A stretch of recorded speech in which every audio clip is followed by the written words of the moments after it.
रात का घना अंधेरा था।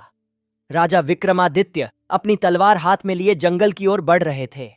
उनका लक्ष्य स्पष्ट था, बेताल को पकड़कर अपने कंधे पर लेकर जाना। लेकिन बेताल की चालाकी और रहस्यमय कहानियों ने विक्रम को बार बार चुनौती दी। श्मशान में हवाएं साएं साएं कर रही थीं। पेड़ों की शाखाएं अजीब तरह से हिल रही थीं। विक्रम ने बेताल को पेड़ से उतारा और कंधे पर रखा। बेताल ने ठहाका लगाते हुए कहा, अगर तुमने रास्ते में कुछ बोला तो मैं वापस पेड़ पर चला जाऊंगा। लेकिन चुप रहना तुम्हारे लिए आसान नहीं होगा। तो सुनो मेरी कहानी। एक नगर में दो मित्र थे, अर्जुन और वासुदेव। दोनों ने एक दूसरे से वादा किया था कि उनकी मृत्यु चाहे जब भी हो, वे एक दूसरे के परिवार का ध्यान रखेंगे। समय बीता और एक दिन अर्जुन की मृत्यु हो गई। वासुदेव ने अपने वादे के अनुसार अर्जुन के परिवार की हर प्रकार से मदद। लेकिन कुछ समय बाद वासुदेव की भी मृत्यु हो गई।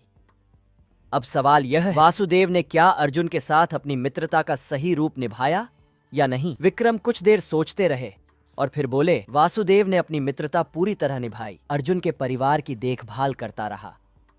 लेकिन यह भी सच है कि मृत्यु के बाद दोनों मित्रों का बंधन समाप्त हो गया। यह जीवन का नियम है। विक्रम के उत्तर देते ही बेताल ने ठहाका लगाया और कहा, अब मैं वापस पेड़ पर जा रहा हूं। विक्रम ने एक बार फिर श्मशान की ओर कदम बढ़ाए। उनकी आंखों में दृढ़ संकल्प था। उन्हें पता था कि बेताल को पकड़ना आसान नहीं है, लेकिन वह हार मानने वालों में से नहीं थे। यह विक्रम और बेताल के बीच की अनेकों कहानियों में से एक थी। हर बार बेताल एक नई पहेली लेकर आता और विक्रम अपनी बुद्धिमानी से उसका उत्तर देते।